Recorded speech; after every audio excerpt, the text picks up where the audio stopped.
दोस्तों, स्वागत है आपका हमारे चैनल आर के वर्मा में। दोस्तों, आज हम आपको अकबर और बीरबल की बहुत मजेदार कहानी सुनाने वाले हैं। वीडियो को पूरा जरूर देखें। एक मूर्ख व्यक्ति दो सुंदर बच्चे की कहानी। एक मूर्ख व्यक्ति की मजेदार कहानी। बादशाह अकबर को बहुत सारे शौक थे। उन्हें शतरंज खेलना और पतंग उड़ाना पसंद था। उन्हें अन्य देशों की कहानियों को सुनना भी पसंद था। लेकिन उनका पसंदीदा शौक घोड़ों का था। उसमें भी अच्छे घोड़ों का संग्रह करना था। एक दिन घोड़ों का एक व्यापारी महल में आया। उसके पास बेचने के लिए घोड़ों का एक समूह था। बादशाह बाहर आए और घोड़ों को देखा। बादशाह अकबर ने कहा, ये बहुत ही सुंदर घोड़ों हैं। मैं सारे खरीद लूंगा। क्या तुम्हारे पास और भी हैं? व्यापारी ने कहा, नहीं महाराजा, पर यदि आप मुझे कुछ धन दे दें तो मैं अफगानिस्तान जाकर कुछ और घोड़े खरीद कर ले आऊंगा। अकबर ने घोड़ों के समूह के सारे घोड़े ले लिए और अफगानिस्तान से अधिक घोड़े लाने के लिए 200 सोने के सिक्के दिए। उन्होंने उसे पैसे दिए, लेकिन उससे कोई प्रश्न नहीं पूछा।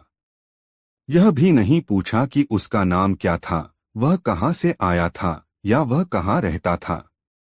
घोड़ों के व्यापारी ने पैसे लिए और वहां से चला गया। कई दिन बीत गए, घोड़ों का व्यापारी वापस नहीं लौटा। कुछ दिनों के बाद अकबर ने बीरबल से भारत में 10 सबसे बड़े मूर्तियों की एक सूची बनाने के लिए कहा।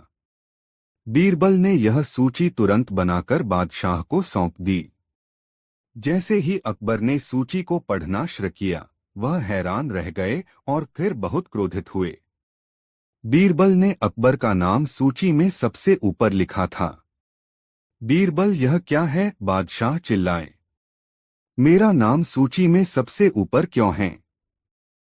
जहांपना, ऐसा इसलिए क्योंकि आप सभी लोगों में सबसे बड़े मूर्ख हैं, बीरबल ने कहा।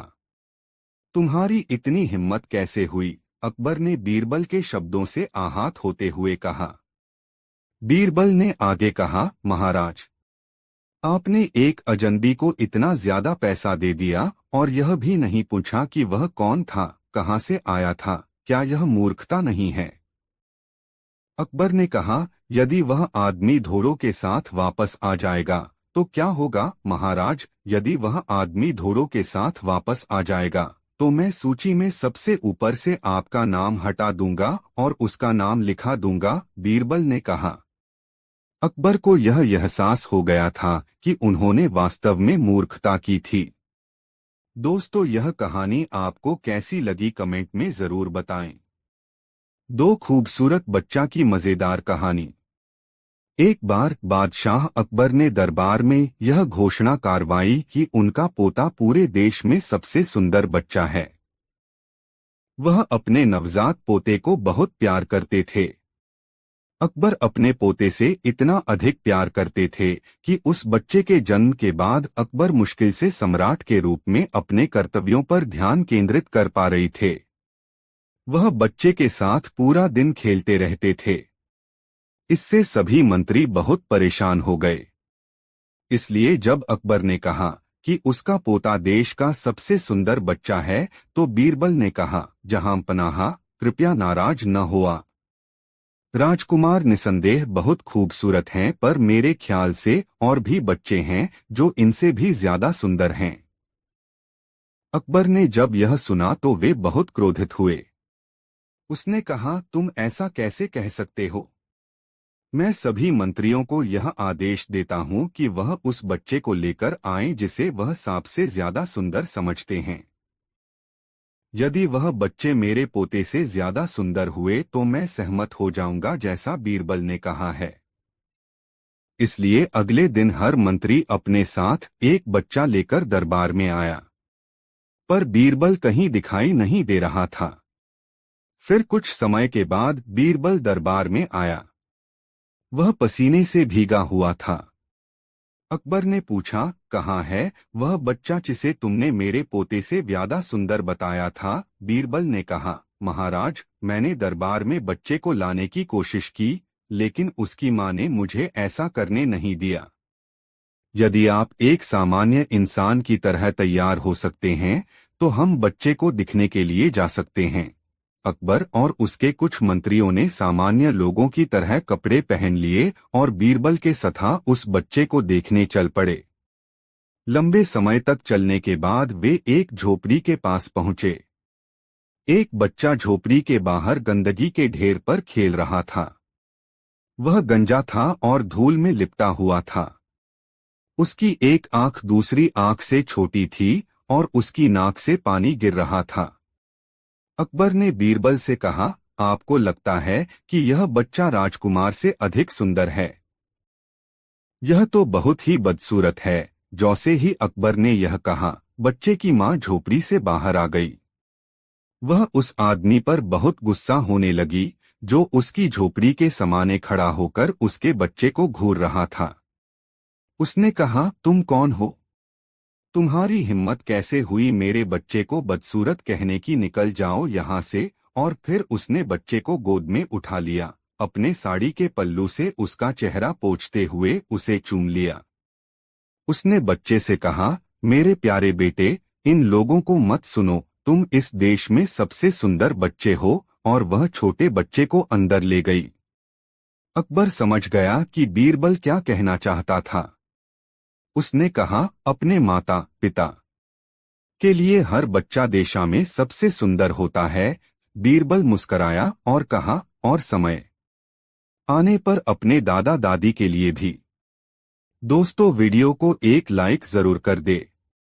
3 शातिर दिमाग मुंशी नई मजेदार कहानी। शहंशाह अकबर ने एक मुंशी को चुंगी अधिकारी बना दिया। वह मुंशी बहुत ही प्रसन्न हुआ और बादशाह की ढेरों प्रशंसा करके चला गया। कुछ दूरी पर ही बीरबल बैठे थे। मुंशी के जाने के बाद वह बोले, हुजूर, वह मुंशी बहुत ही चालाक, धूर्त और बेईमान जान पड़ता है।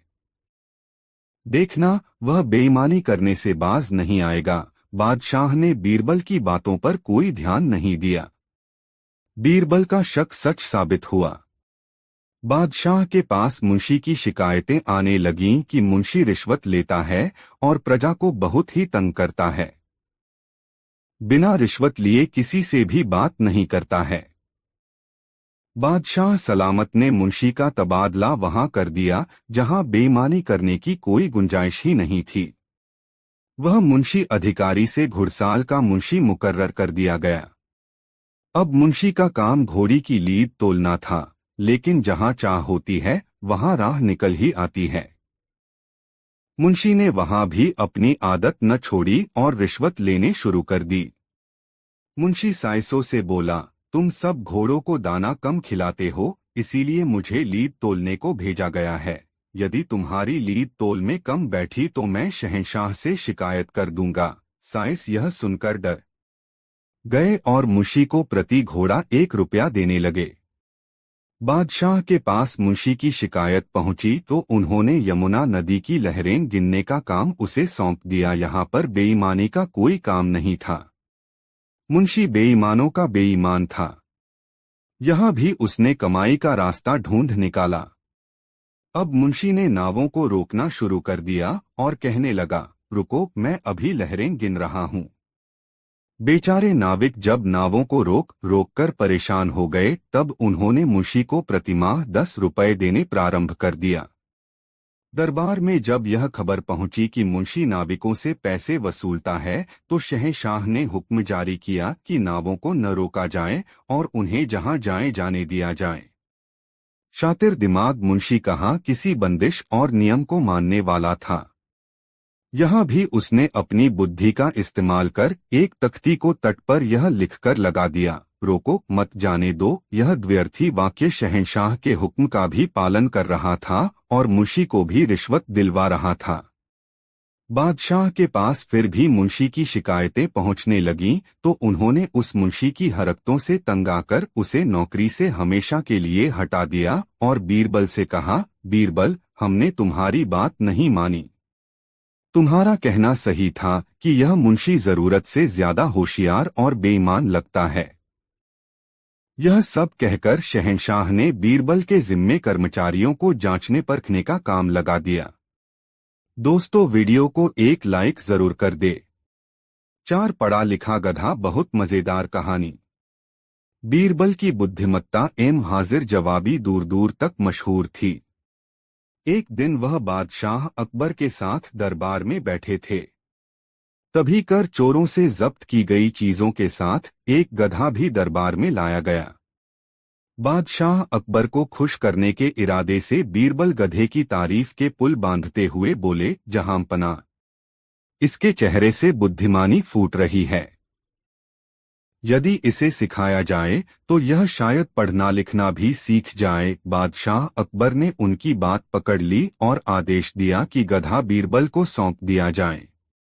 फिर बादशाह अकबर ने बीरबल से कहा, यदि गधा इतना बुद्धिमान है तो इसे ले जाओ और महीने भर में पढ़ा लिखा कर वापस ले आओ। बीरबल को यह समझते देर नहीं लगी कि यदि वह इस काम में विफल हो गए तो क्या नतीजा होगा। लेकिन बीरबल तो बीरबल ही थे। हार मानना तो उन्होंने सीखा ही नहीं था। ठीक 1 महीने बाद उसी गधे की रस्सी थामे बीरबल दरबार में हाजिर हुए। बादशाह अकबर ने पूछा, क्या गधा पढ़ लिख गया है? बीरबल ने कहा, जी हाँ जहांपनाह। यह कहते हुए उन्होंने एक मोटी सी किताब गधे के सामने रख दी। गधा जुबान से किताब के पन्ने पलटता चला गया और 30वें पन्ने पर पहुंचकर जोर जोर से रेंकने लगा। बादशाह अकबर और सभी दरबारी आश्चर्यचकित रह गए। तुमने यह चमत्कार कैसे किया? बादशाह अकबर ने पूछा। बीरबल ने बड़ी शान के साथ समझाया, जहांपना, पहले दिन मैंने मुट्ठी भर घास किताब की जिल्द और पहले पन्ने के बीच रख दी। दूसरे दिन मैंने घास दूसरे पन्ने पर रख दी और किताब बंद कर दी। गधे ने उसे खोलकर घास खा ली। फिर रोजाना इसी तरह आगे के पन्ने पलटने लगा, लेकिन जब किताब में घास नहीं मिलती तो गधा गुस्से से रेंकने लगता था। बीरबल की तरकीब जानकर बादशाह और सभी दरबारी वाह वाह कर उठे।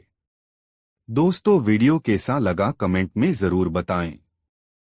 5 बादशाह का इनाम। मजेदार कहानी। अकबर के शहर फतेहपुर सिकरी में सर्दियों के दौरान काफी ठंड पड़ती थी। एक बार बादशाह ने यह घोषणा करवा दी कि वह सोने के 1000 सिक्के उसे देंगे जो शाही महल के बाहर स्थित ठंडी झील में पूरी रात खड़े होने की हिम्मत करेगा। कई दिनों तक अकबर के पास कोई भी नहीं आया। फिर एक दिन एक गरीब ब्राह्मण दरबार में आया। अकबर उस गरीब आदमी को देखकर हैरान रह गए। वह बहुत कमजोर और बीमार था। अकबर ने पूछा, तुम काफी कमजोर और बीमार हो, तुम इस मुश्किल चुनौती को क्यों लेना चाहते हो? ब्राह्मण बोला, मेरे राजा, मैं एक गरीब आदमी हूँ। मेरे छोटे छोटे बच्चे हैं जो भूखे हैं। मुझे पैसों की जरूरत है। अकबर राजी हो गए। ब्राह्मण को 2 पहरेदार झील में लेकर गए। ब्राह्मण ने अपने सारे कपड़े उतारकर जल में प्रवेश किया और पहरेदारों की निगरानी में बर्फ जैसे ठंडे पानी में पूरी रात खड़ा रहा। अगली सुबह पहरेदार ब्राह्मण को दरबार में लेकर गए। अकबर ब्राह्मण की बहादुरी पर हैरान था। उसने पूछा, तुमने सारी रात ठंडे पानी में खड़े रहने के लिए तबंध कैसे किया? क्या तुम्हें ठंड नहीं लगी? ब्राह्मण ने कहा, जी महाराज, मुझे बहुत ठंड लग रही थी, पर तभी मैंने उन दीपकों को देखा जो महल के मीनारों में चमक रहे थे। मैं सारी रात उन्हें देखता रहा और उन्होंने मुझे गर्म रखा। जब अकबर ने यह सुना तो वह ब्राह्मण से बोला, दीपक ने सारी रात तुम्हें गर्म रखा है? यह तो धोखेबाजी है। तुमने अपना कार्य ईमानदारी से नहीं किया। तुम्हें कोई सोना नहीं मिलेगा। और उसने पहरेदारों को आदेश दिया कि वे ब्राह्मण को दरबार से बाहर निकाल दें। गरीब ब्राह्मण बहुत परेशान था। वह जानता था कि बादशाह ने उसके साथ अन्याय किया है, लेकिन बादशाह के साथ तर्क कौन करता। वह दुखी होकर घर चला गया। जब यह सब हुआ तब बीरबल दरबार में उपस्थित था। उसने सोचा, बादशाह बहुत मनमानी कर रहे हैं।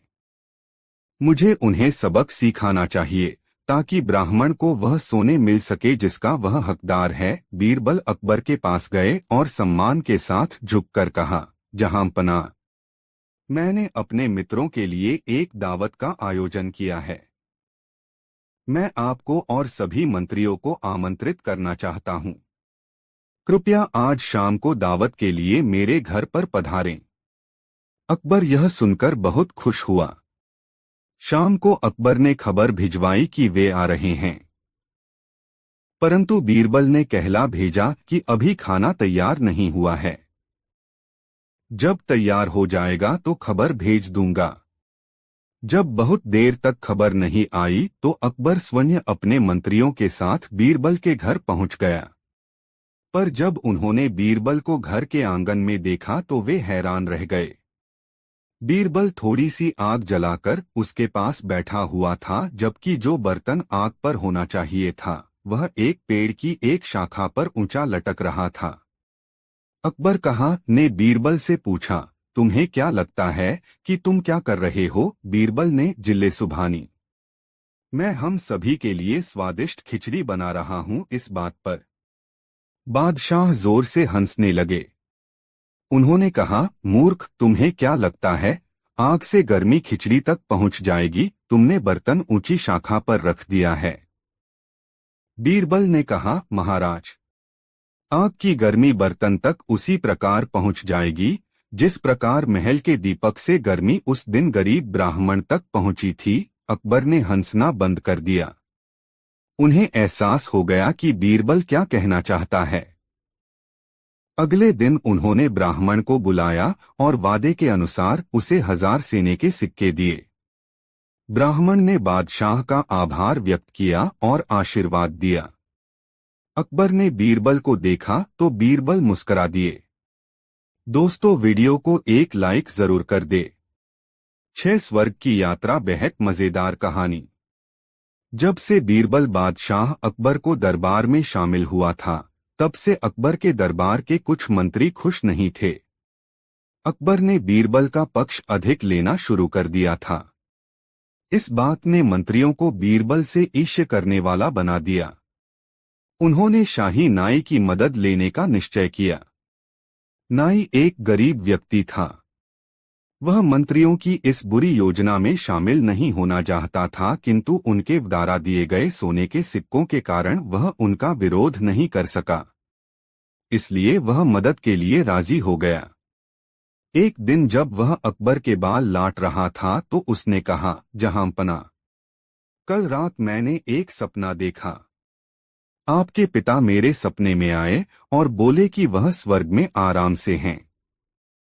उन्होंने आपको चिंता न करने को कहा। अकबर ने जब यह सुना तो वे उदास हो गए, क्योंकि जब उनके पिता मरे थे तब वे बहुत छोटे थे।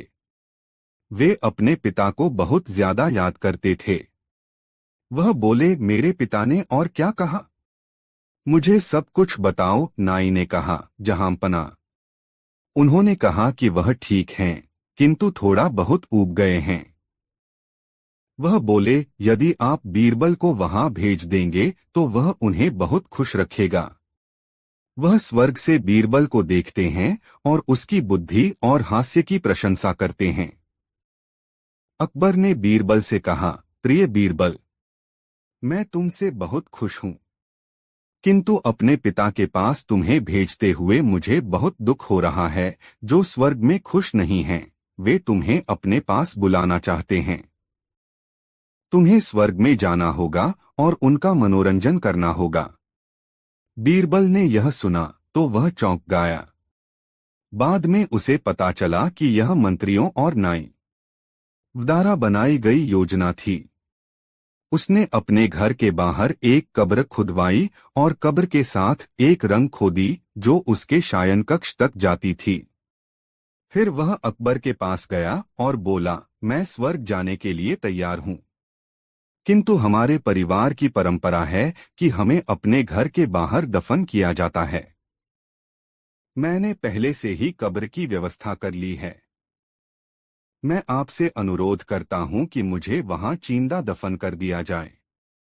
अकबरन ने बीरबल की इच्छा पूरी की। बीरबल को जिंदा दफन कर दिया गया। बीरबल सुरंग के रास्ते से अपने घर आ गया। 3 सप्ताह बाद वह अकबर के दरबार में गया। हर कोई बीरबल को देखकर हैरान था। अकबर ने कहा, तुम स्वर्ग से वापस कब आए? मेरे पिताजी कैसे हैं? और तुम इतने भद्दे क्यों दिखा रहे हो? बीरबल बोला, महाराज, आपके पिताजी ठीक हैं। उन्होंने आपको अपनी शुभकामनाएं भेजी हैं। किंतु जहांपनाह, स्वर्ग में कोई नाई नहीं है। इस वजह से मैं बहुत भद्दा दिखा रहा हूं। यदि आपकी कृपा हो तो शाही नाई को आपके पिताजी के पास भेजा जाए, जिससे उन्हें खुशी मिलेगी। सम्राट ने तुरंत आदेश दिया कि नाई को जिंदा दफन करके स्वर्ग भेजा जाए। नाई अकबर के पैरों में गिर गया और क्षमा मांगने लगा। इसके बाद उसने सब कुछ कबूल कर लिया। अकबर ने यह योजना बनाने वाले सभी मंत्रियों को निकाल दिया और नाई को 10 कोड़े मारने का दंड दिया। दोस्तों, यह आपको कैसी लगी कमेंट में जरूर बताएं। 7 बादशाह अकबर से कुछ खास लोग मिलने के लिए दरबार में आ गए, लेकिन बादशाह सलामत दरबार में अभी तक नहीं आए थे। मेहमान कुछ ज्यादा ही खास थे। बीरबल ने बादशाह की ओर से मेहमानों की खूब आवभगत की और उन्हें सम्मान के साथ उचित आसन पर बैठाया। इतने में एक आदमी दरबार में आया और दरबारियों से कहा, आज बादशाह सलामत की माताजी का इंतकाल हो गया है। यह कहकर वह आदमी वापस चला गया। दरबारी यह सुनते ही काफी चिंतित हो गए कि आज खास मेहमान बादशाह सलामत से मिलने आए हैं और आज ही उनकी माताजी का निधन हो गया। इतने में एक दूसरा व्यक्ति दरबार में आया और उसने सबसे कहा, बधाई हो, आज बादशाह सलामत के घर लड़का हुआ है। एक ही समय पर गम और खुशी की खबर सुनकर दरबारी अजीब सी दुविधा की स्थिति में आ गए। उनकी समझ में नहीं आ रहा था कि आज का दिन खुशियां मनाने का है या शोक मनाने का। उन्हें अब रोना चाहिए या हंसना चाहिए। दरबारी जब किसी निर्णय पर नहीं पहुंच सके तब वे सब बीरबल के पास गए और बोले, बीरबल, तुम ही बताओ, हमें हंसना चाहिए या रोना चाहिए? बीरबल बोले, आप सब वही करें जो बादशाह सलामत करें। दरबार में बादशाह के आने का इंतजार करें। यदि जहांपनाह रोते हुए दरबार में आएं तो आप सब भी रोएं, और हंसते हुए आएं तो आप सब भी हंसें। बीरबल के सुझाव को सब दरबारियों ने सहर्ष स्वीकार कर लिया और सबने ही बीरबल की इस चतुराई की तारीफ की। दोस्तों, वीडियो को एक लाइक जरूर कर दे। 8 एक बार तुर्किस्तान के बादशाह को बादशाह अकबर की बुद्धि की परीक्षा लेने का विचार आया। उसने एक दूत को पत्र देकर सिपाहियों के साथ दिल्ली भेज दिया। पत्र का मजमून इस प्रकार था, बादशाह अकबर, मुझे सुनने में आया है कि आपके देश में कोई ऐसा वृक्ष है जिसके पत्ते खाने से मनुष्य की आयु बढ़ जाती है। यदि यह बात सच है तो मेरे लिए उस पेड़ के थोड़े से पत्ते अवश्य भिजवाएं। बादशाह अकबर उस पत्र को पढ़कर विचारमग्न हो गए। कुछ देर तक वह बीरबल से रायमशविरा करते रहे। फिर उन्होंने सिपाहियों सहित उस दूत को एक सुदृढ़ किले में कैद करवा दिया। दूत और सिपाहियों को कैद हुए कई दिन बीत गए। एक दिन बादशाह अकबर बीरबल को साथ लेकर उन कैदियों को देखने गए। बादशाह अकबर को देखकर कैदियों को अपने मुक्त होने की आशा बंधी, परंतु यह बात निर्मूल थी। बादशाह अकबर उनके पास पहुंचकर बोले, तुम्हारा बादशाह जिस वस्तु को चाहता है वह मैं तब तक उसे नहीं दे सकूंगा जब तक कि इस सुदृढ़ किले की 1-2 ईंट न ढह जाए। उसी समय तुम लोग भी रिहा किए जाओगे। खाने पीने की तुम्हें कोई तकलीफ नहीं होगी। मैंने उसका प्रबंध करा दिया है। इतना कहकर बादशाह अकबर चले गए, परंतु कैदियों की चिंता अधिक बढ़ गई। वे अपने मुक्त होने का उपाय सोचने लगे। कुछ देर तक कैदी विचार विमर्श में डूबे रहे। अंत में वे ईश्वर की वंदना करने लगे, या खुदा, क्या हम इस बंधन से मुक्त नहीं किए जाएंगे? क्या हमारा जन्म इस किले में बंद रहकर दुख भोगने के लिए हुआ है? आप तो बड़े रहमदिल हैं। हम बेगुनाहों पर भी कृपा कीजिए। इस प्रकार वे नित्य प्रार्थना करने लगे। ईश्वर की दयालुता प्रसिद्ध है। एक दिन बड़े जोरों का भूकंप आया और किले का कुछ भाग भूकंप के कारण धराशायी हो गया। सामने का पर्वत भी टूटकर चकनाचूर हो गया। इस घटना के पश्चात दूत ने बादशाह के पास किला टूटने की सूचना भेजी। बादशाह अकबर को अपनी कही हुई बात याद आ गई। इसलिए वह दूत और उसके साथियों को दरबार में बुलाकर बोले, आपको अपने बादशाह का सवाल पता ही होगा और अब उसका उत्तर भी तुमने समझ लिया है। यदि नहीं समझा हो तो सुनो, मैं उसका खुलासा किए देता हूँ। देखो, तुम लोग गिनती में केवल सी हो और तुम्हारी आह से ऐसा सुदृढ़ किला ढह गया। फिर जहाँ हजारों लोगों पर अत्याचार हो रहा हो, वहाँ के बादशाह की उम्र कैसे बढ़ेगी? लोगों की आह से उसका शीघ्र ही पतन हो जाएगा। हमारे राज्य में अत्याचार नहीं होता। गरीब प्रजा पर अत्याचार न करना और भली भांति पोषण करना ही आयुवर्धक वृक्ष है। बाकी सारी बातें बेकार हैं। इस प्रकार समझा बुझाकर बादशाह अकबर ने उस दूत और उसके साथियों सहित स्वदेश जाने की आज्ञा दे दी और उनका मार्ग व्यय भी दिया। तुर्किस्तान पहुंचकर उन्होंने दिल्ली की सारी बातें अपने बादशाह को समझाई। बादशाह अकबर की बातों से शिक्षा लेकर वह बादशाह और उसके दरबारी उनकी भूरी भूरी प्रशंसा करने लगे। सच है, लोगों की दुआओं से ही इंसान फलता फूलता है, फिर चाहे वह बादशाह हो या फकीर। दोस्तों, वीडियो कैसा लगा कमेंट में जरूर बताएं और वीडियो को एक लाइक जरूर कर दे। 6 बीरबल ने चोर पकड़ा, बिल्कुल नई मजेदार कहानी। एक अमीर व्यापारी महल के पास रहता था। एक बार उसके घर में चोरी हो गई। उसकी पत्नी के गहने चोरी हो गए। व्यापारी को शक था कि चोर उसके नौकरों में से कोई है। वह बीरबल के पास गया। उसे अपने घर में हुई चोरी और अपने शक के बारे में बताया। बीरबल व्यापारी के घर गया। उसने सब नौकरों को इकट्ठा किया और जोर से पूछा, घर से गहने किसने चुराए हैं? सभी नौकरों ने सिर हिलाकर चोरी से इनकार किया। एक पल के लिए बीरबल ने कुछ सोचा। फिर सभी नौकरों को एक जितनी लंबाई की एक एक लकड़ी दी और जोर से कहा, असली चोर की लकड़ी कल सुबह तक अपने आप 2 इंच बढ़ जाएगी। कल सुबह तुम सब अपनी अपनी लकड़ी लेकर यहाँ आना। सभी नौकर अपने अपने घर चले गए। दूसरे दिन वे सब फिर वहां इकट्ठे हो गए। बीरबल ने सबको अपनी अपनी लकड़ी दिखाने को कहा।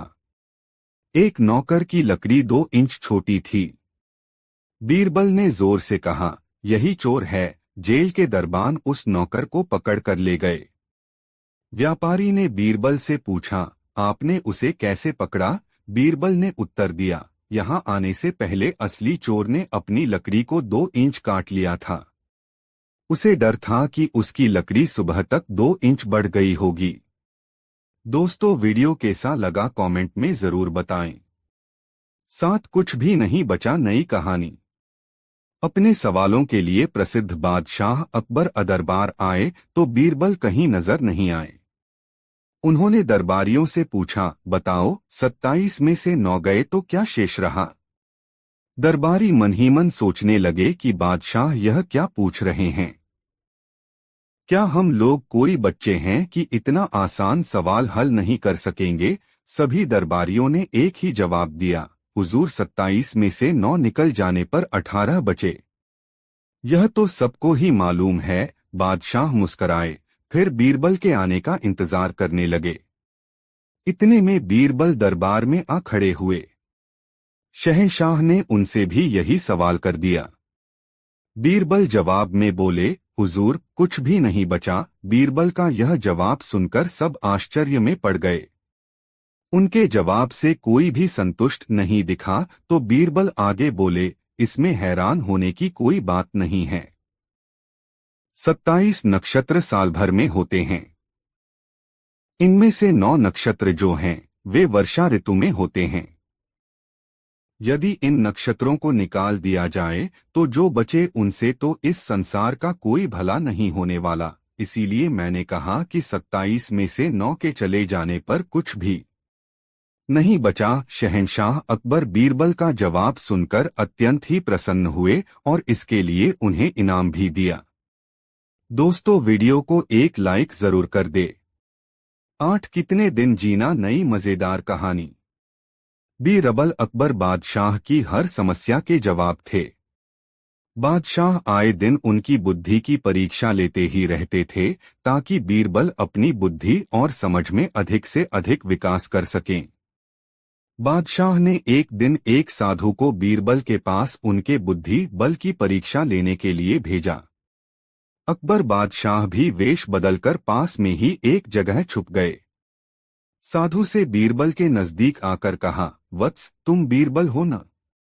भगवान ने सपने में मुझसे कहा है कि मैं अपने जीवन भर के लिए धन तुमसे ले लूं। बीरबल साधु के ऐसा कहने पर आश्चर्य में पड़ गए और अगले ही पल समझ गए कि यह कोई ढोंगी साधु है जो मुझे ठगना चाहता है। बीरबल बोले, अच्छी बात है भगवान, मैं आज रात भगवान से सपने में यह पूछ लेता हूँ कि अब आपने और कितने दिन जीना है, तभी तो मैं तुम्हें उचित धन दे सकूंगा। साधु बीरबल का चतुरतापूर्ण जवाब सुनकर दंग रह गया। उसके पास अब कहने के लिए कुछ बचा ही नहीं था। पास में ही छुपे अकबर बादशाह भी बीरबल का जवाब सुन चुके थे। वह हंसते हुए बीरबल के नजदीक आ गए। बीरबल समझ गए कि यह सब बादशाह सलामत का ही किया धरा था। बादशाह अकबर बीरबल की पीठ पर हाथ रखते हुए कहने लगे, बीरबल, तुम्हारी समझ और बुद्धि का कोई जवाब नहीं। चलो अब हम दरबार में चलते हैं। बीरबल अकबर के साथ दरबार की ओर चल दिए। दोस्तों, आपने यह वीडियो यह तक देखा है, कमेंट में अवश्य बताएं ये 8 कहानी आपको कैसी लगी और वीडियो को एक छोटा सा लाइक जरूर कर दे। 9 बसंत ऋतु में एक दिन बादशाह अकबर ने बाग में दरबार लगाने की इच्छा व्यक्त की। तुरंत बाग में दरबार लगाया गया जहां बादशाह सिंहासन पर बैठे थे। बादशाह अकबर के पास ही बीरबल बैठे हुए थे जो बादशाह की संपत्ति लेकर न्याय कर रहे थे। न्याय का काम 5-6 घंटों तक होता रहा। उपस्थित लोगों का न्याय हो चुका था। उसके बाद एक व्यापारी आया। उसने अपनी अर्जी बादशाह अकबर के सामने रखी। बादशाह अकबर ने बीरबल से उसे पढ़कर सुनाने को कहा। आज्ञानुसार बीरबल ने उसे पढ़कर सुनाया।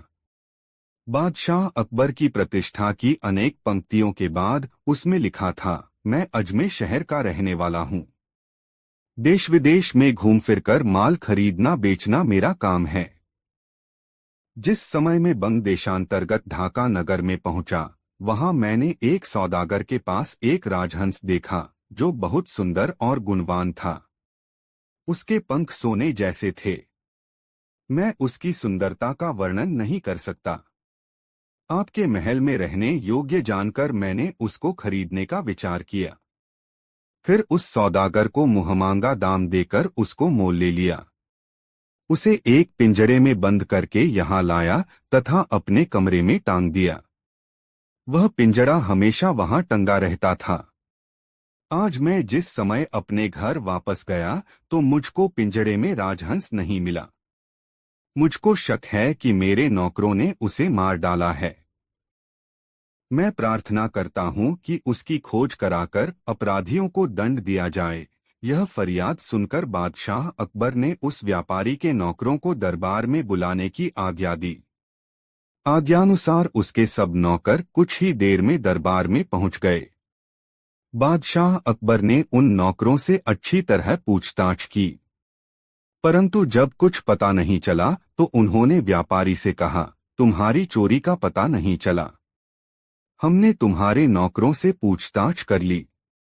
अब यदि तुम्हें किसी दूसरे पर शक हो तो बताओ। यह सुनकर उस व्यापारी का मुंह उतर गया।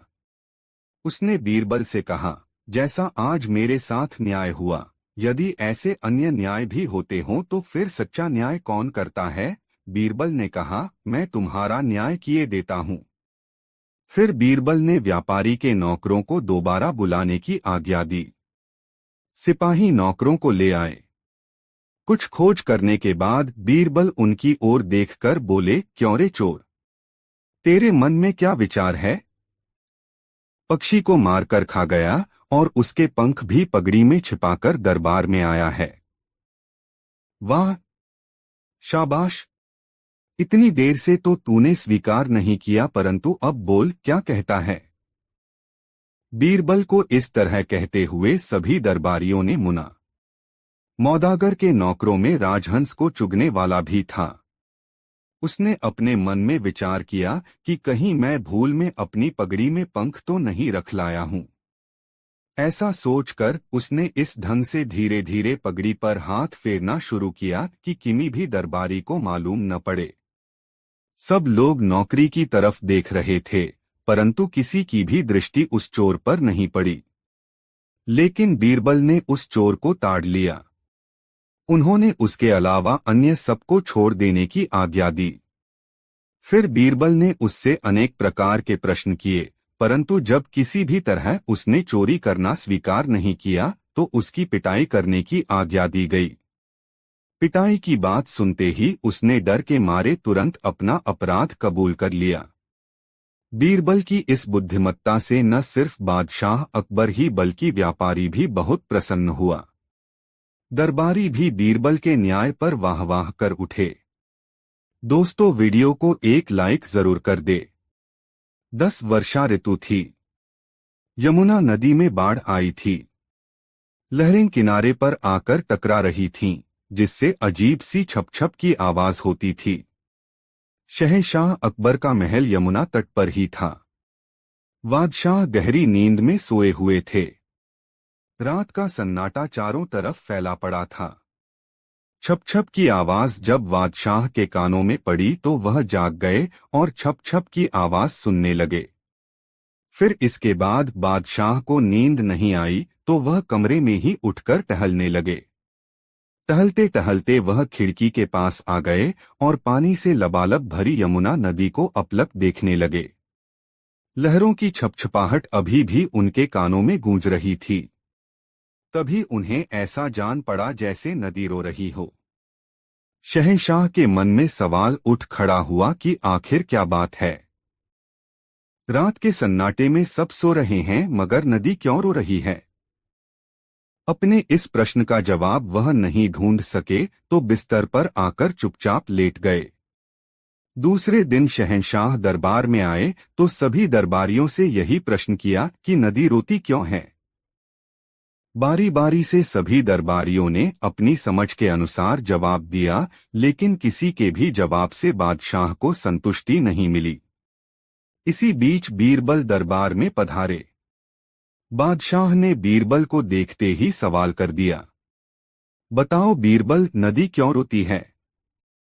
बीरबल इस बेतुके सवाल पर कुछ देर तक हतप्रभ खड़े रहे। फिर उन्होंने कहा, जहांपनाह, मैं आपके सवाल का जवाब तभी दे सकता हूं जब मैं नदी का रोना अपने कानों से सुनूंगा। बीरबल, नदी के रोने की आवाज तो मैं तुम्हें रात के सन्नाटे में ही सुना सकता हूं। बादशाह ने यह कहकर बीरबल को देखा। बीरबल रात होने पर शहंशाह के महल में पहुंचे। बादशाह उन्हें अपने महल की खिड़की के पास ले गए और वह छप छप की आवाज उन्हें सुनाई और इसका कारण पूछा। बीरबल अगले पल ही यह समझ गए कि यह तो पानी के बहने की आवाज है और बादशाह ने इसे ही नदी का रोना मान लिया है। बीरबल झुककर बड़े ही विनम्र स्वर में बोले, हुजूर, नदी अपने पिता के घर यानी पहाड़ से विदा होकर अपने पति यानी समुद्र के यहाँ जा रही है, जिससे वह पिता से अलग होने के गम में रोती जा रही है। बीरबल का जवाब इतना सटीक और हकीकत भरा था कि बादशाह अकबर खुशी के मारे गदगद हो गए और कहा, बीरबल, तुम्हारे पास तो हर सवाल का जवाब होता है। हम तुम्हारे जवाब से संतुष्ट हुए। दोस्तों, कहानी कैसी लगी कमेंट में जरूर बताएं। 11 बादशाह अकबर के मन में हमेशा कोई न कोई सवाल उठता ही रहता था। एक दिन बादशाह सलामत ने बीरबल से कहा, बीरबल, दरबार में एक ऐसे आदमी को ढूंढ कर ले आओ जो बहुत ही बुद्धिमान हो। बीरबल कुछ देर शांत रहे, फिर बोले, जहांपनाह, मैं जल्दी ही ऐसा आदमी ढूंढकर दरबार में ले आऊंगा, लेकिन इसके लिए समय और धन की आवश्यकता पड़ेगी। बादशाह अकबर बोले, बीरबल, सोने की 300 मोहरें और 1 हफ्ते का समय हम तुम्हें देते हैं। धन और 1 हफ्ते का अवकाश लेकर बीरबल अपने घर चले गए। सारा धन उन्होंने दीन दुखियों में बांट दिया। सप्ताह के अंतिम दिन बीरबल ने एक चरवाहे को पकड़ा और उसे स्नान करवाकर अच्छे कपड़े पहनाए तथा सोने की 100 मोहरें उसे देकर दरबार में ले आए। रास्ते में ही चरवाहे को बता दिया कि उसे बादशाह सलामत के सामने कैसा व्यवहार करना है। बादशाह अकबर के दरबार में पधारते ही बीरबल ने कहा, जहांपनाह, मैं बुद्धिमानों का बुद्धिमान व्यक्ति ढूंढकर लाया हूं। शहंशाह ने चरवाहे को देखते हुए पूछा, तुम्हारे माता पिता तुम्हें क्या कहकर बुलाते हैं? तुम कहाँ के रहने वाले हो? तुम कौन सी खास बात जानते हो? एक साथ इतने सवाल बादशाह अकबर ने कर दिए, लेकिन चरवाहे ने किसी भी सवाल का जवाब नहीं दिया, क्योंकि बीरबल ने उसे पहले से ही चुप रहने के लिए कहा था। बादशाह ने शिकायत भरे लहजे में बीरबल से कहा, बीरबल, यह कहीं गूंगा और बहरा तो नहीं है? इसने तो हमारे किसी भी सवाल का जवाब नहीं दिया। भला यह बुद्धिमानों का बुद्धिमान कैसे हो सकता है? बीरबल ने शीश नवाकर कहा, हुजूर, यह इसकी बुद्धिमानी है। इसने अपने बड़े बूढ़ों से सीख रखा है कि राजा और स्वयं से अधिक समझदार व्यक्ति के सामने चुप रहने में ही भलाई है। यह उनसे मिले ज्ञान का अनुसरण कर रहा है। बादशाह अकबर बीरबल के इस तर्क के आगे अब क्या बोलते। वे मुस्कराकर ही रह गए और चरवाहे को इनाम देकर सम्मान के साथ दरबार से विदा किया। दोस्तों, वीडियो कैसा लगा कमेंट में जरूर बताएं और वीडियो को एक लाइक जरूर कर दे। 7 बेईमान न्यायाधीश, नई मजेदार कहानी। अकबर का राज्य बहुत ही बड़ा था, इसलिए उसने शहर में लोगों की विभिन्न समस्याओं का समाधान करने के लिए अनेक न्यायाधीशों की नियुक्ति की। एक दिन एक औरत सोने के सिक्के के थैले के साथ एक न्यायाधीश के पास जाकर बोली, श्रीमान, यह मेरे जीवन की जमा पूंजी है। मैं तीर्थ यात्रा पर जा रही हूं और अपने साथ यह मेरे जीवन की जमा पूंजी है। मैं तीर्थ यात्रा पर जा रही हूं और अपने साथ इतना पैसा नहीं ले जा सकती। कृपया जब तक मैं वापस नहीं आती तब तक यह थैला आप अपने साथ सुरक्षित रख लें। न्यायाधीश ने थैला अपने पास रख लिया। महिला उसने विदा लेकर तीर्थ यात्रा पर चली गई। 1 महीने बाद महिला वापस लौटी, तब वह सीधे न्यायाधीश के पास गई और बाद उसने थैला वापस ले लिया। किंतु जब वापस घर आकर उसने थैले की सील तोड़ी तो उसने देखा कि थैला पत्थरों से भरा हुआ था। उसका सोना गायब था। वह न्यायाधीश के पास गई और उसने बहस करने लगी। न्यायाधीश ने कहा, दृष्ट औरत, तुमने खुद थैले में पत्थर भरे थे और अब मुझे भुगतान करने को कह रही हो। औरत के पास कोई और रास्ता नहीं था। वह न्याय के लिए बादशाह की अदालत में गई। अकबर ने जब कहानी सुनी तो वह बहुत हैरान हुआ। न्यायाधीश एक पुराना और शक्तिशाली आदमी था। अकबर बिना गवाहों के उसे दंड नहीं दे सकता था। इसलिए उसने बीरबल को बुलाया और उसे सब कुछ बताया। बीरबल ने कुछ देर सोचा और फिर उसने अकबर से कहा, जहांपनाह, आज सोने से पहले आप अपने बिस्तर की चादर को देखना। मैं इस मामले को कल हल कर लूंगा। अगले दिन अकबर ने बीरबल को कहा, मैंने वैसा ही किया जैसा तुमने मुझसे कहा था। किंतु सुबह जब मैं सोकर उठा तो देखा कि चादर बिल्कुल नई तरह की दिखी। बीरबल मुस्कराया और बोला, जहांपनाह, मुझे कुछ समय दीजिए। मैं आपको अपने गवाह लाकर दूंगा। कुछ समय के बाद बीरबल एक बूढ़े दर्जी को पकड़कर लाया। दर्जी ने कहा, हाँ मेरे मालिका, पुराने न्यायाधीश ने एक थैला मुझे सिलाई करने के लिए दिया था। मुझे यह समझ नहीं आया कि उसे सीलने से पहले उसमें पत्थर डालने की क्या जरूरत थी। महिला ने थैला बाहर निकाला और दर्जी से पूछा, क्या वह यही थैला है? दर्जी ने हाँ में सिर हिलाया। अकबर ने न्यायाधीश को बुलाया और उसे पैसे वापस करने को कहा। फिर उसने न्यायाधीश को धोखाधड़ी करने के कारण 50 कोड़े मारने का आदेश दिया। अकबर ने बीरबल से पूछा कि उसे उस दर्जी के बारे में कैसे पता चला। बीरबल बोला, जहांपना, जब आपने कहा कि सुबह आपकी चादर पहले की तरह नई थी, तो मैंने आपके कमरे की सफाई करने वाली से चादर सिलने वाले दर्जी के बारे में पूछा, तो वह जाकर इसे ले आई। मुझे पता चला कि इस शहर में एक बूढ़ा दर्जी है जो सिलाई करता है और चीजों को पहले की तरह नई बना देता है। इसलिए मैंने अनुमान लगाया कि यह पैसों वाला थैला भी इसी ने सिला होगा जो न्यायाधीश ने पैसे निकालने के लिए फाड़ा था। यह कहानी सुनकर अकबर ने बीरबल की बुद्धि की बहुत प्रशंसा की। दोस्तों, वीडियो को एक लाइक जरूर कर दे। 8 जादू की छड़ी बहुत मजेदार कहानी।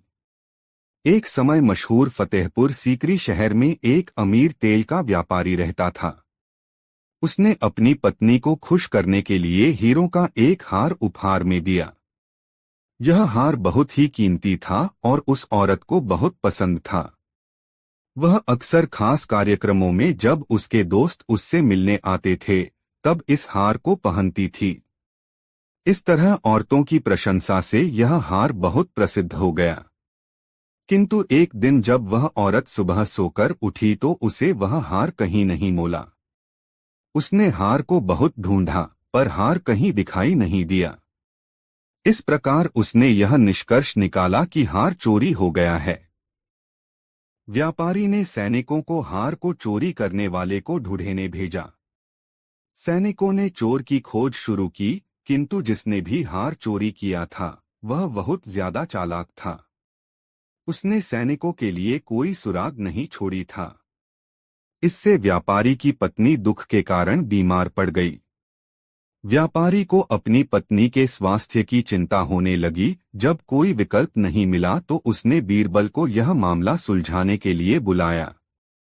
बीरबल व्यापारी का बहुत अच्छा दोस्त था। एक दिन बीरबल उसके यहाँ रात के खाने पर गया। बीरबल व्यापारी से बोला, वह हार हमेशा तुम्हारी पन्नी की अलमारी में रहता था। यदि यह चोरी हुआ है तो यह आपके नौकरों में से किसी ने किया है। अपने सभी नौकरों को बुलाओ, मुझे उनसे बात करनी है। नौकरों को भोजन कक्ष में बुलाया गया। बीरबल ने नौकरों से कहा, मेरे पास कुछ जादू की छड़ियां हैं। मैं आप में से प्रत्येक को एक एक छड़ी दूंगा। कल आप ये छड़ियां मुझे वापस कर देना। नौकरों में से एक नौकर ने कहा, परंतु आप इन छड़ियों की सहायता से चोर का पता कैसे लगाएंगे? बीरबल ने कहा, यहाँ कोई मामूली छड़ियां नहीं हैं। चोर की छड़ी रात भर में 2 इंच बढ़ जाएगी। इसलिए मैं कल जब तुम्हारी इन छड़ियों को नापूंगा तो मुझे पता चल जाएगा कि चोर कौन है। यह सुनकर व्यापारी हैरान हो गया, किंतु उसने कुछ नहीं कहा। अगले दिन नौकरों ने बीरबल को छड़ियां वापस कर दीं। बीरबल ने एक एक करके छड़ियों को नापा और व्यापारी से कहा, तुम्हारा रसोइया चोर है। हर कोई हैरान था। व्यापारी ने कहा, तुम ऐसा कैसे कहा सकते हो? बीरबल ने उत्तर दिया, मैंने इसको जो छड़ दी थी वह 2 इंच छोटी है। इसने सोचा क्योंकि यह चोर है, इसलिए इसकी छोड़ी 2 इंच बढ़ जाएगी। इसलिए इसने इसे 2 इंच काट दिया ताकि पकड़ा न जाए। व्यापारी हंसा। रसोइये ने हार वापस कर दिया और अपनी नौकरी खो दी। हर किसी ने बीरबल की बुद्धिमानी की तारीफ की। दोस्तों, यह कहानी आपको कैसी लगी कमेंट में जरूर बताएं। ऐसी और नई मजेदार कहानी सुनने के लिए हमारे चैनल आर के वर्मा को सब्सक्राइब जरूर कर ले। वीडियो देखने के लिए धन्यवाद।